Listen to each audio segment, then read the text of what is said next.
Ayy, give me the chip, I need the championship. Wait, we got a drink next to the team, yeah, we can handle it. Wait, soon as I go and I step in arenas, they call me the champ. They know what it is, know what I do, know who I am, who don't understand. Yeah, that's overdue. My trophy say that's overdue. My rings finna be immortalized. Yeah, they know it's true. They couldn't walk a mile of here. Hey, how you doing, folks? Good morning, good morning, good morning. Welcome to our live recap show, the morning after, brought to you by Buck Sweet Sports Podcast. Your host Chris Harris. This will be our second recap show of the season. Our first one for the regular season here. This morning we're gonna go ahead and recap all the action from week one. First night of Friday night football. A couple of surprises. We'll go ahead and get to them. First off, we're gonna go ahead and right off the bat, go ahead and address the elephant in the room. I don't know who has more to answer for this morning, myself or whoever's idea was to make that Wallace Rose Hill hype video and include talking trash about your rivals. But first off, we'll go ahead and get started. Like I said, the game that we want to talk about, one of our Buck Sweet Sports games of the week. First off, for the first time since 1982, Clinton Dark Horses taking on the Lakewood Leopards regular season matchup. So the way the game played out, man, well, I'll just go ahead and break down the whole how the game went down. Clinton came out, and I mean, we want to talk about night and day from a week ago.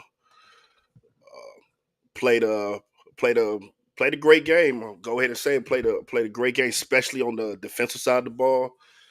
Um, just, I'll start there, man. I believe the defensive line for Clinton really controlled. Actually, I'll go ahead. I'll say the entire front seven of Clinton really controlled the game for the majority of it. Really did a good job slowing down Lakewood's rushing attack. That two-man game between Reed Ammons and Calvin Lacewell Jr. really could never, get rolling until right there late towards the end of the third quarter, start of the fourth quarter.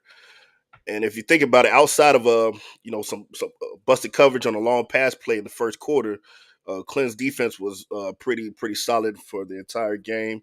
I think that was really the one of the biggest deciding factors in it. Offensively, like we talked about Wednesday, without your starting quarterback, they found something that worked. It may not have been pretty at times, but it was something simple and it worked. Did a lot of wildcat. Something I saw Thursday night from the JV.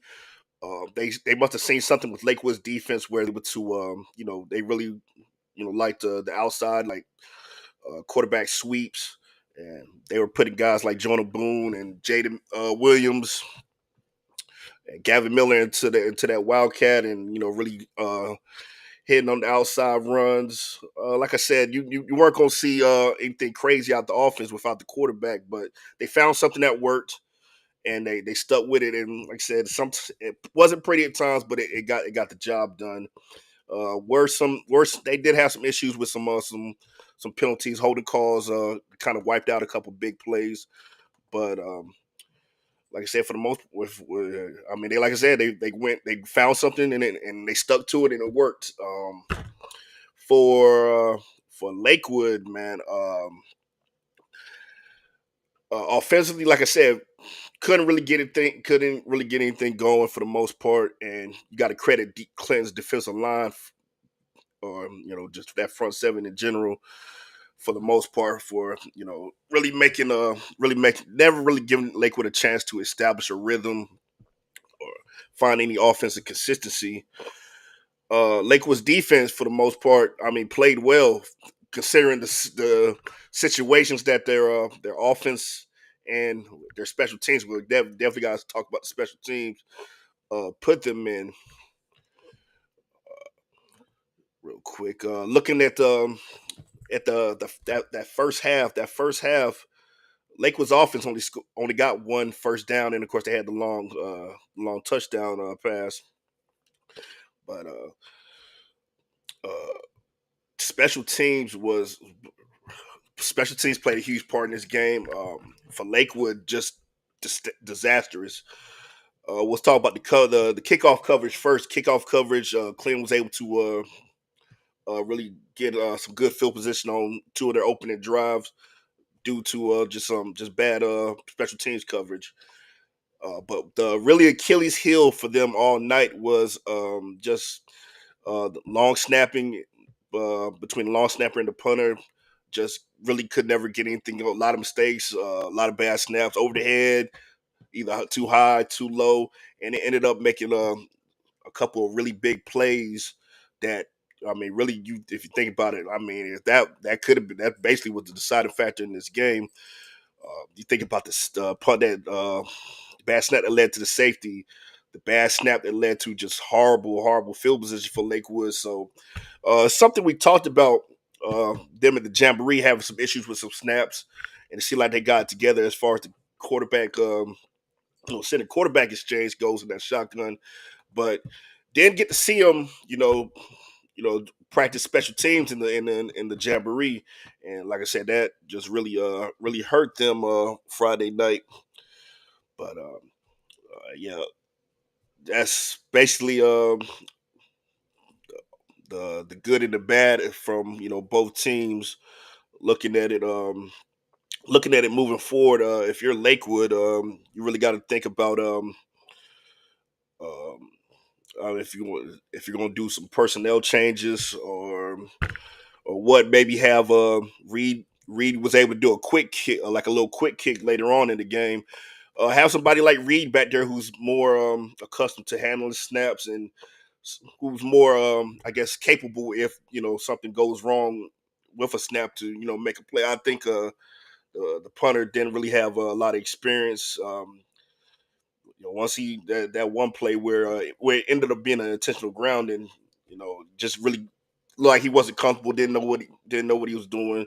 Like I said, it could have been an experience thing, but that really played a major role in the outcome of this game. But yeah, for it to be the first matchup between the two teams in 40 plus years, it lived up to the hype. It was a good game.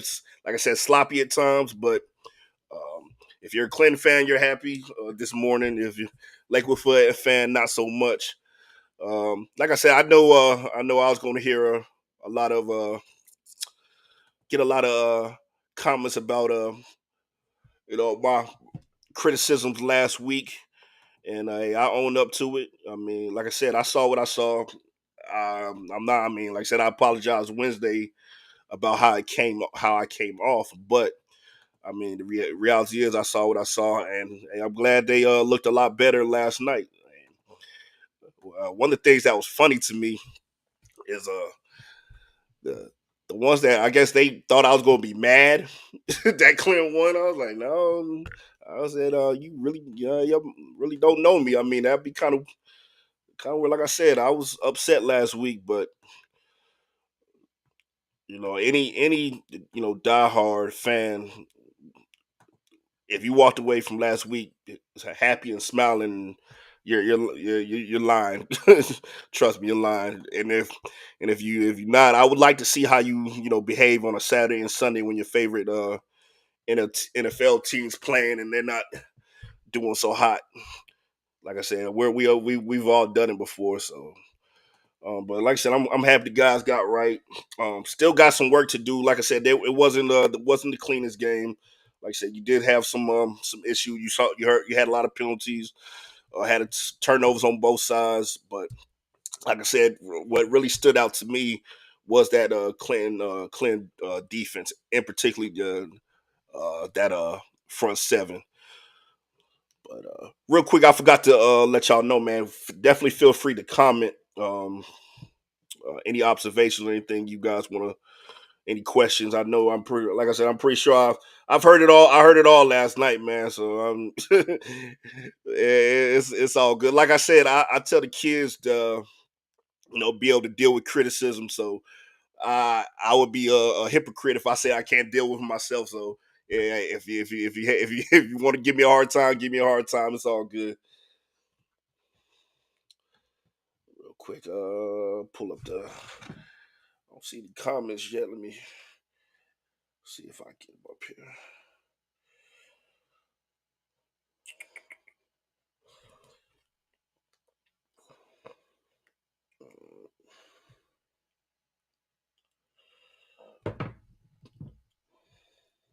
Okay, cool. Now I just want to make sure we're good with the comments. Check the Instagram real quick and see.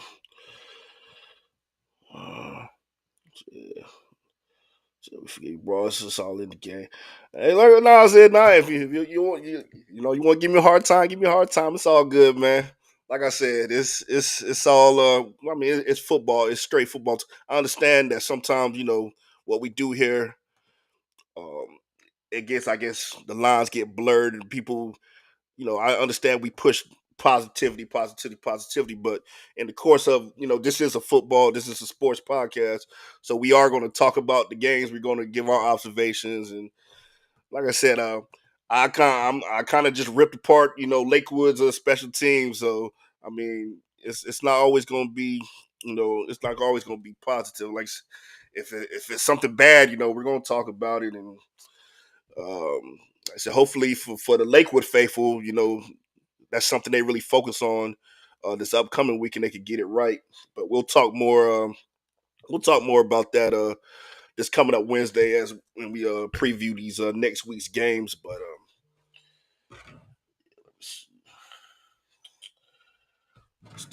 like I said, man, any comments, man, please feel free. Let me see. K and Vision Hoggard, Richmond 28-21. Yeah, that's definitely a great game. We're going to talk about that one too. But appreciate that comment. Michael Beth, the Clinton Lakewood game was a sloppy at best. Good job getting the dub. Horses, hoping they continue to play each other in the future. Yes, sir. That's something that they need to keep on. They need to keep that going, man. It's 42 years between games. That's way too long. You saw if you were there last night, you saw how many people were there. Great crowd, great energy. That stuff like that. That's good for Sampson County. So yeah, definitely coaches or athletic directors, who's ever in charge of doing the scheduling and everything, please keep that going, man. Um, love seeing that for Sampson County. But appreciate the comments. But real quick, if I well actually before I move on to all the other games, I got to talk about the Wallace East Duplin game. That was our other game of the week. Unfortunately, like I said, I wanted to watch it. Unfortunately, for Wallace didn't have something was going on with their internet connection, so it wasn't able to broadcast on the NFHS network. Um, the guys, Ryan Sutherland and Gino Kennedy, they did their best. They were, had it live on their phone. But for me, I tried to watch it last night. I really couldn't make out the audio, their play by play or commentary, and it was kind of hard to see. So I'm really counting on I'll count on East Duplin guys to kind of, or Wallace, to give me a more of a rundown of the nitty gritty of what happened last night. But I mean, you saw the final score. East Duplin winning 21-0. Surprising because, like I said, we talked about this week. Um, that game for the last decade been decided by one score or less. Or I mean, less than a touchdown or less, basically. And like I said last night, you would have to go all the way back to 2015 when Wallace beat East Duplin 45-0. That's the last time someone won by like more than a touchdown. And I believe I was reading last night. Trey Scott from NC Preps was saying that's the first time Wallace has been shut out in 226 games. So I mean that you For my math, for my math people, y'all a lot better than me. You have to go all the way back for a while to to see that. So that's crazy right there. If any Wallace fans or any Duplin County football historians know exactly when that was, um, please feel free to comment. But yeah, that was a crazy. Not sure what's going on with Wallace. From what I saw, because I did like I said, I tried to watch a little bit of the video. From what I saw, um, it looked like, it looked like all their key guys were there. I don't know if they were missing anybody on the offensive line or defensive line or anywhere else like that. But I knew I saw the normal suspects out there. And yeah, like I said, either, like I said, Wallace, I watched them last week against New Hanover, didn't look too crisp. I heard stuff about their scrimmage against Lakewood, didn't really seem kind of got off to a slow start. I know they got new coordinators out there trying some new things on offense. Not sure it's just not clicking, or hey, just like in the Clinton Lakewood game, you got to give credit to East Duplin. Maybe East Duplin's just that good this year. We talked East Duplin up a lot throughout the offseason here in the preseason about being one of the top teams, in the East. So, maybe the Panthers are just that good this year. But if any East Duplin or Wallace fans have could give me a more detailed description in the I know that's a lot. It'll be a lot to type and count, but kind of just give me the overall gist of the game because, like I said, didn't see that one coming, man. Didn't see that coming. I did pick East Duplin to win, but I thought it would be like normal 6-point, 7-point win, something like that. Really, but East Duplin really kind of, they had a 14-0 lead at halftime, and it just never looked back. So, and one thing really cool about this that rivalry game now is they actually play for they're actually playing for a trophy now. Um, they actually got like a victory bell, and I guess this year it'll spend the year in Beulaville, and they'll probably paint it uh painted East Duplin colors, and that'll be the thing they're doing from now on. That's um Clan Lakewood people. Hey, I'm not trying to rip off somebody's idea, but hey, man, we need to get something like that going. But that's something fun. That's really fun to see for both communities. But real quick, let me hit the comments real quick. I don't want to ignore the comments. I see some folks here in the K Vision said Michael Bethany, that was a great game. Oh yeah. Tyrone Stewart, Midway destroyed Hopton. Yeah, we'll talk about that. That's another one that me and Anthony definitely got wrong on that one. Michael Beth, yeah, he said it's Hopton, man. That's what you're supposed to do. Shout out to Sean Lucas, man. Real quick, Sean, if you're like I say, if you're a fan of these podcasts and um just football talk in general, check out Sean's podcast. He's one of the hosts of the Grit and Grind podcast. Those guys always do a good job. They're more, up there towards the Nash County area, but they do a great job. But he said Rose and Northern Nash went to the last play with 12 seconds left, and Northern was able to intercept the go-ahead touchdown from Rose. Hey, sounds like a great game. There, um, there were a lot of great games last night. And a lot of surprises last night. We'll get more into it. But Sean, man, appreciate you checking us out, man. Tyrone Stewart said, "We got y'all in 2 weeks," and then he said they're gonna do them the same way. Oof, okay. I think he's midway talking about I think he's talking about Lakewood there. I know Midway and Clinton will meet this week. Tyrone Ashton said, "How's Clinton's new QB?" He didn't play last night. He was suited up, but didn't play. He's supposed to play this week, so we'll get to see him for the first time. This If you didn't see him in the scrimmage, you get to see him this first time this week against Midway. Hopefully, he said. Prano said the refs tried to help him out. Crazy nonsense call, but it didn't help. It was a lot of sloppiness on both sides. You saw a lot of flags on both sides. Like I said, a lot of big plays that Clinton's offense were able to crank off. Uh, you saw a lot of some holding penalties, unfortunately, bring it back. And I mean, same way on the other side. There was a lot of sloppiness on both sides. Real quick, let me hit the Instagram real quick. And Javion McMillan from Hopton, man, I hate that happened to you. Um, that's one thing we definitely, I don't care what side you're rooting for. We don't want to see injuries. I did, I did catch a couple clips from that game, and I saw the play where it happened. I mean, literally the first play of the game. He gets hurt, and man, just hoping speedy recovery, man, and just keep your head up.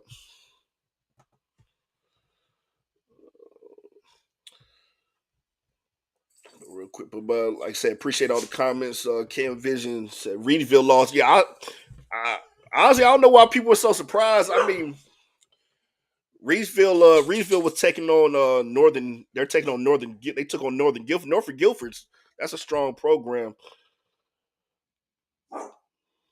Charles Williams said, "Guys, hey Charles, you were right. We're going to talk about that one real quick. Let me go ahead and pull up the games. But this are all our games from last night. Just a quick scoreboard and let y'all look at that real quick.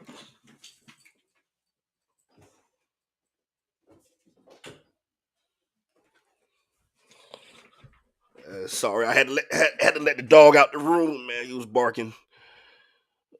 Real quick, let me pull that up. But you see our game from last night. Obviously, you see the Clinton Lakewood scored 19-14. East Duplin 21 to being Wallace 21-0. Midway 35. Hopton 0. James Keenan 56. Southern Wayne 3. North Duplin 27. Southside 0. East Bladen 18. Trash 6. Pender 34. West Bladen 12. Whiteville 48. West Columbus 8. Terry Sanford 46. 71st 44. And I'm gonna circle back to that. I'm gonna circle back to that one. Cause that one definitely caught me by surprise, man. I feel like that's probably one of the biggest upsets in the eastern part of the state, maybe in the entire state. Hoggard defeating Richmond County 28-21, Scotland 36 to Dillon's 33, Marlborough County 56, Lake Marion 6, Tarboro 20, Rocky Mount 16, South Central 21, Kinston 19, Red Springs 32, Anson County 30, St. Paul's 38, Pernod Sweat 22, Jeff Webb 46, Western Harnett 22, Vance County 13, Warren County 12, and Southeast Guilford 52, Western Guilford 30. So that's kind of our rundown of our featured games from this week. Like I said, um, oh yeah, KM Visions. That Anson County Red Springs game literally went down to the wire. Red Springs, I think, scored with literally like seconds remaining, and I think it was a similar situation in the South Central Kinston game. There were a lot of really competitive games last night. Um, but I want to circle back to the Midway Hopton game. Uh, Shout out to Midway. We really kind of got up here and tore their defense apart last week after their loss, or after their performance in the jamboree, and I mean like they uh they really bowled their neck last night and got a shut Hopton out. Um, Surprised, I'm surprised the midway people ain't came for me yet because like I said we definitely tore their defense up last week, but they went out there and performed and got the W. So shout out to them. I checked out a little bit of their game. Like I said, that offense looks really crisp. Um, I got to get the name of the wide. I didn't. I got to get the name of the wide receiver, but I want to say it's the same kid that scored the long touchdown in the jamboree. Almost looking like a similar play, um, a similar play to what they scored on that first play in the jamboree. But yeah, they got some firepower on the offensive side, And the defense, they said they just like Clinton. He said, yeah, what happened in the Jamboree? That's the Jamboree. It's a regular season now, so they definitely look good. So that should be a pretty good game this coming up week when Clinton hosts Midway. But we'll talk more about that Wednesday nights. But moving on, I wanted to look at that. Talk about that. Yeah, that Terry Sanford 71st.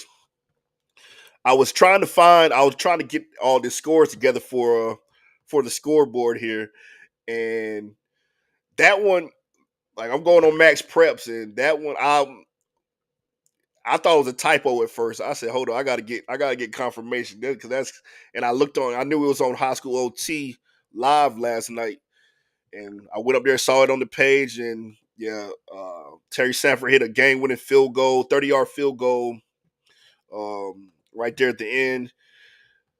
Definitely did not see that coming. I know I'm not the only one, but Mr. Charles Williams saw it coming. But for the majority of us, yeah, definitely didn't see that one coming. If any, if we have any 71st fans who were there last night, that could kind of give us a more of a insight of what happened. Obviously, they scored. They had no problem scoring points, but yes, well, like Mr. Charles just commented, man, the defense is definitely a suspect. um, or like I said, let's give credit where credit's due, man. Terry Sanford came to play, man. Terry Sanford's a team that I mentioned as one of my honorable mentions when I was talking about my preseason rankings. So they're definitely moving up on everyone's radar now. I mean, yeah, that's a big time win. I know that crowd had to be live last night. So I mean, congratulations to them. One thing we talk about when we talk about really really good teams, especially teams returning a lot of talent and teams that have been on top for a while.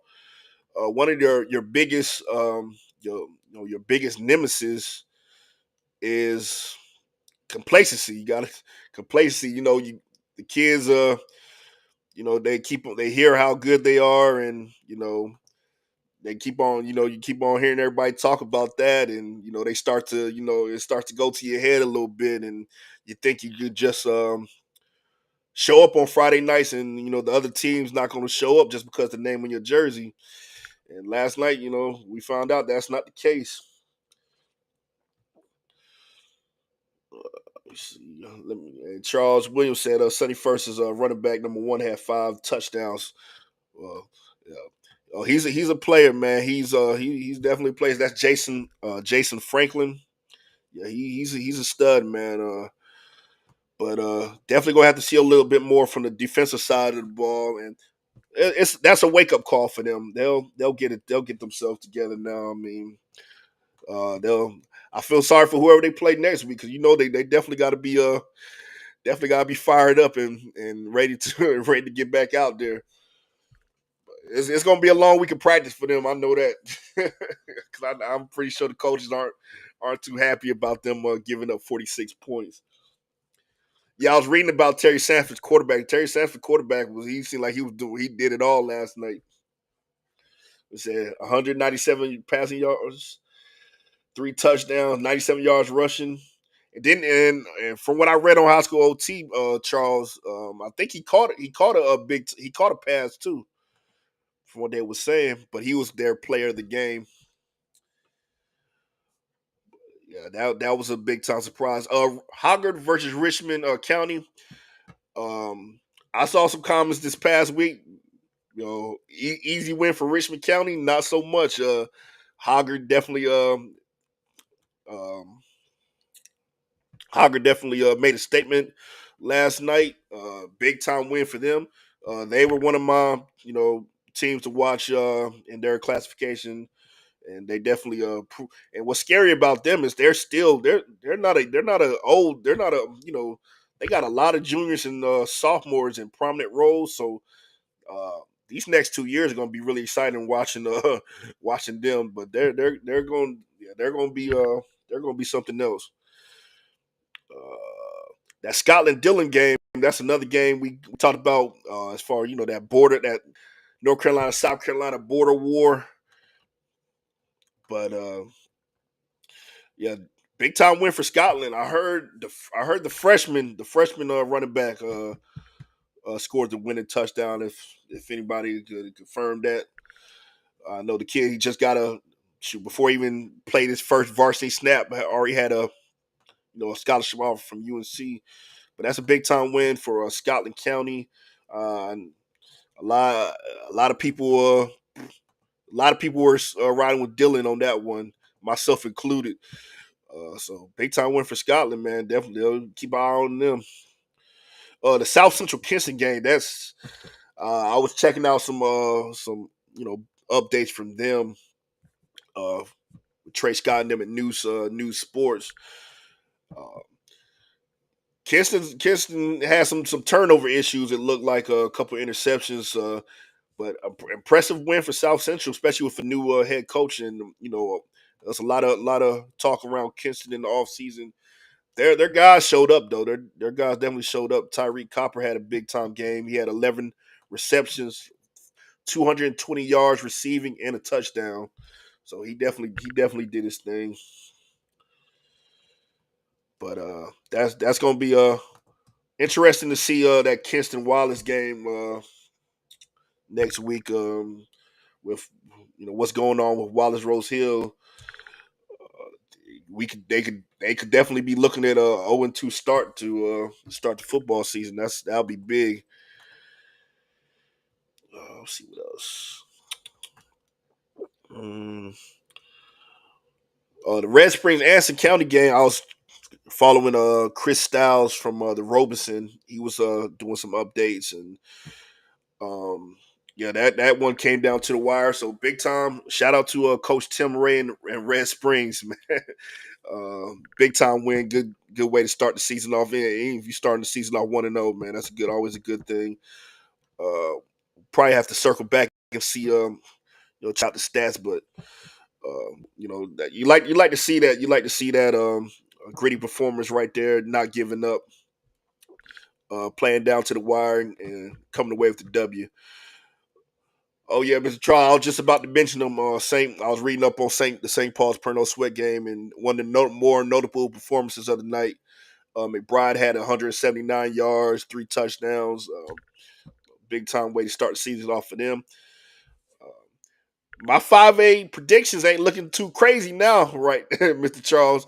Because like I said, I had St. Paul's up there, and I had y'all getting past Havelock, and Havelock fell in a tough one to West Craven last night, 7-0, which I don't understand. I can't believe y'all let me overlook that game. That would definitely have been one of our features if we it was so many games I probably just overlooked it, but that sounded like a good one. But hey, shout St. Paul's, man. Like I said, that prediction ain't Mr. Charles's prediction ain't looking too crazy now, man. Wait till I got to talk to Anthony about it, man. We were giving Charles a hard time, but shout out to St. Paul's. Real quick, go back over to Instagram. It says 71st versus Terry Sanford is a competitive game. Probably he said a competitor for game of the year. And that, like I said, from what I've heard, it sounded like it was a crazy atmosphere out there. So hopefully sometime today I'll get a chance to go back. I know it's on High School OT Live and rewatch it myself. But I appreciate all the comments, man. If you like I said, any other comments, any games, any observations, questions, please feel free to comment. Let's see, going through real quick. I got to circle back. I got to circle back to our BuzzFeed Sports Games of the Week and talk about our awards, player awards for that. Um, for the Clinton Lakewood game, for our player of the game, I went kind of unconventional, man. Like I said, I talked about him earlier, but for my player of the game, I'm going with the defensive front seven for Clinton. The entire defensive front seven for Clinton. Like I said, that's where I felt like Clinton really control the game at. Like I talk about all the time, these games are won and lost at the line of scrimmage. So I'm gonna go ahead and give that to them.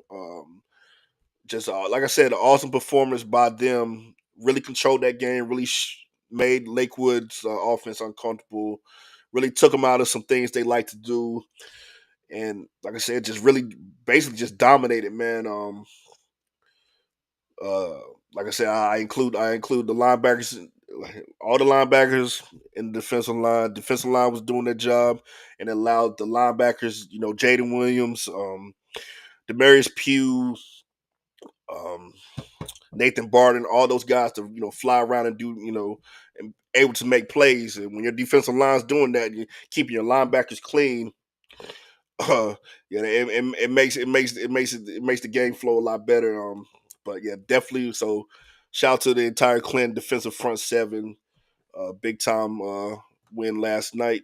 For my trench warrior of the week for that Clinton Wallace for the Clinton Lakewood game. I'm going with one of the kids that he took offense to some of my comments last week.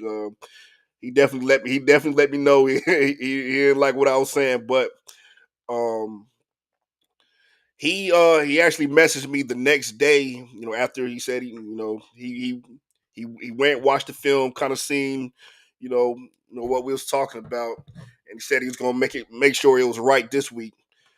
And I just let him know that I just let him know that showed his leadership, that showed his maturity, and that showed his accountability. That he was able to take the criticism. Yeah, he was mad at first, but after actually watching film, he kind of saw what I'm talking about and said, "All right, we're gonna get together." So, and they did. He played an awesome game this week, really anchoring that offensive line. So my trench word of the week for the Clinton uh, Lakewood game is going to be senior Devin Gardner. So be on the lookout for these posts. I haven't got a chance to get the pictures and stuff for the posts, so be on the lookout for these posts later on this week. But so player of the game, Clinton defensive front seven, and trench word of the week, Devin Gardner.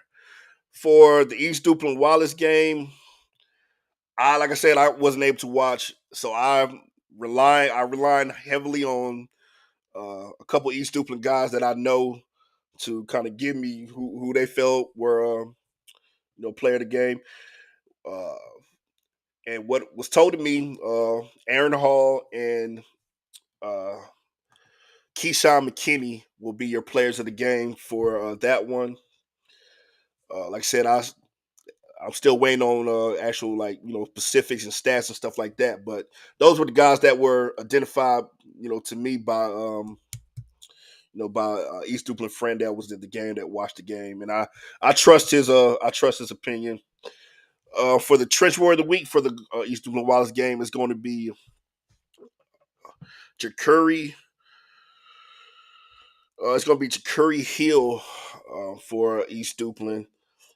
And like I said, I'm still trying to get the specifics on the performance and some pictures for the post. But those are your player awards for our Buckwheat Sports Games of the Week.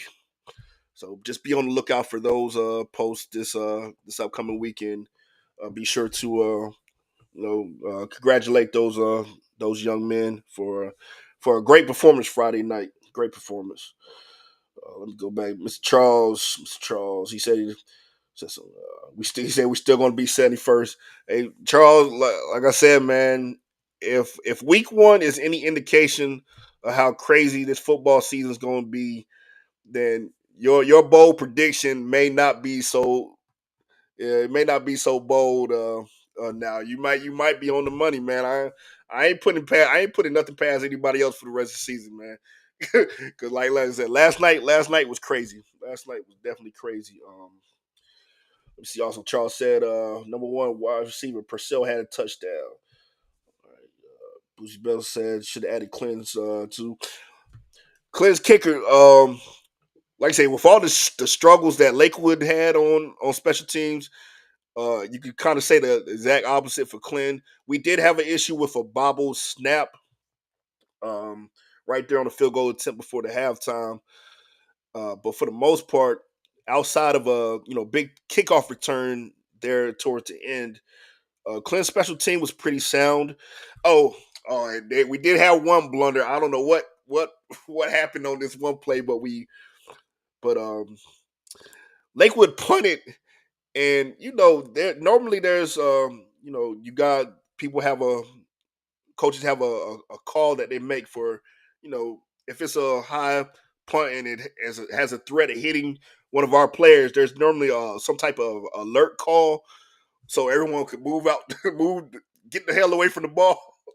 I don't know why. I don't know what happened with this one, but it was the punt was about to be downed, and one of our players touched the ball, and Lakewood was able to retain possession. But yeah, just a really big, just a mental lapse, man, a mental lapse. And like I said, I don't know if the guys have some type of alert call that they call for that, but yeah, maybe you might want to put something like that in, or just reinforce that. Look, if you're on the punt team and you're on the return team, you're running down, and you hear this call, get the hell away from the ball. just let it get down, man. But that was our couple mishaps. But yeah, Clinton's kicker, man, the kid's got a leg.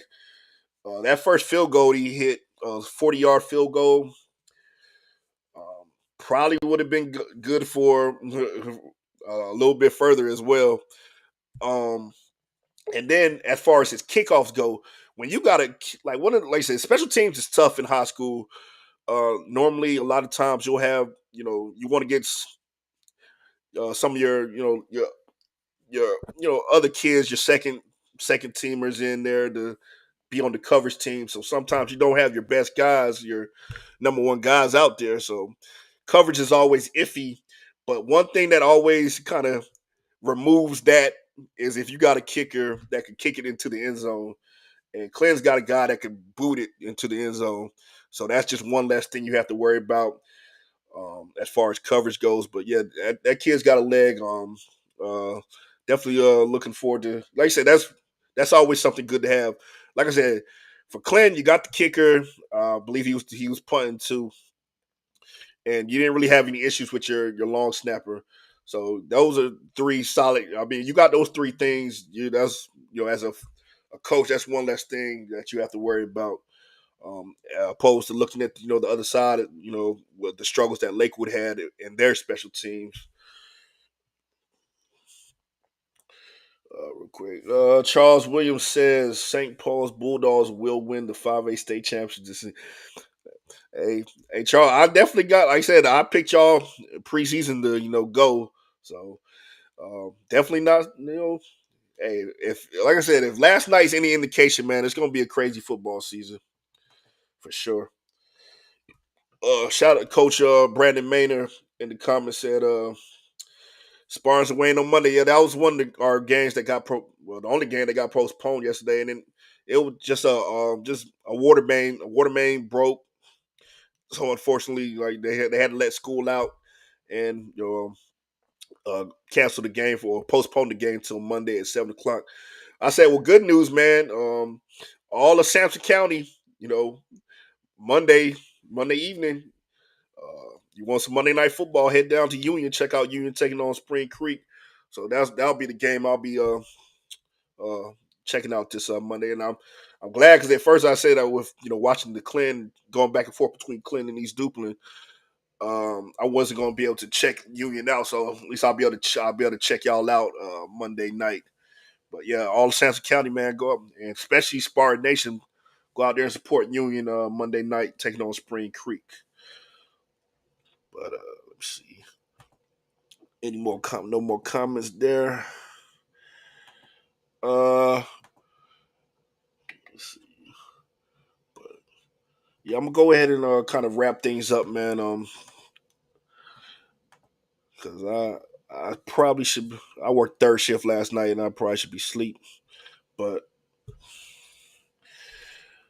real quick, let's see. Mr. Charles said got one more comment. Let's see. My opinion player award for St. Paul's. Oh yeah, definitely. McBride, offensive player. defensive player Antoine McCoy or Roberts. Yeah, all three of those solid picks. Charles, I know Antoine's been picking up D1 offers left and right, and I checked out Roberts over the summer as well. So, like I said, St. Paul's, y'all got some players, man. Y'all definitely gonna be definitely a strong contender in the 5A. Um, definitely have a chance to make it to that state championship game. But if we don't have any more comments, man, I'm gonna start kind of closing things out here. But one more thing, I know Anthony's not up here, but y'all saw us do our quick picks last week towards the end of the game, and just want to pull that up right there. So Anthony's got a 1 game lead on me right now. He went 8-2 this week. I went 7-3. Unfortunately, our guy Anthony Berry, he's still out.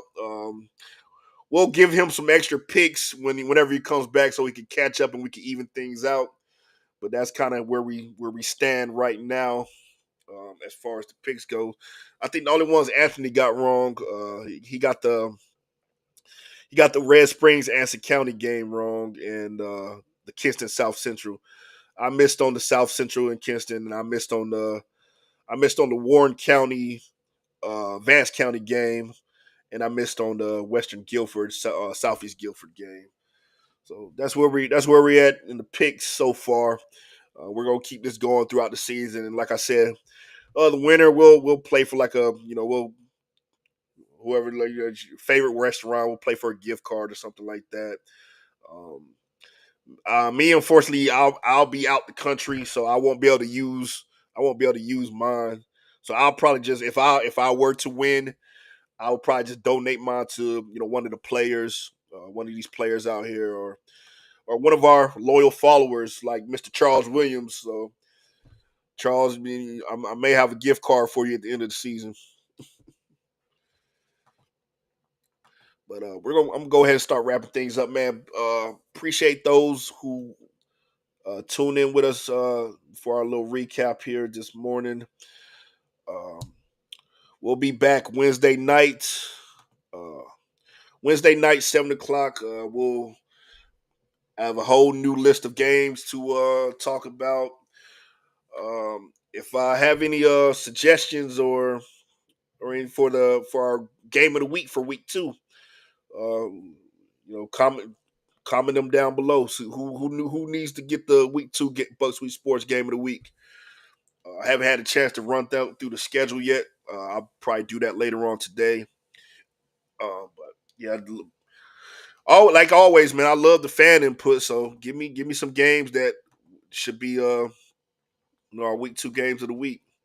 Let me know, and me and Anthony will talk about it amongst ourselves and make a decision. But yeah, on to week 1's out the way, on to week 2. So congratulations to everyone that walked away with a W last night.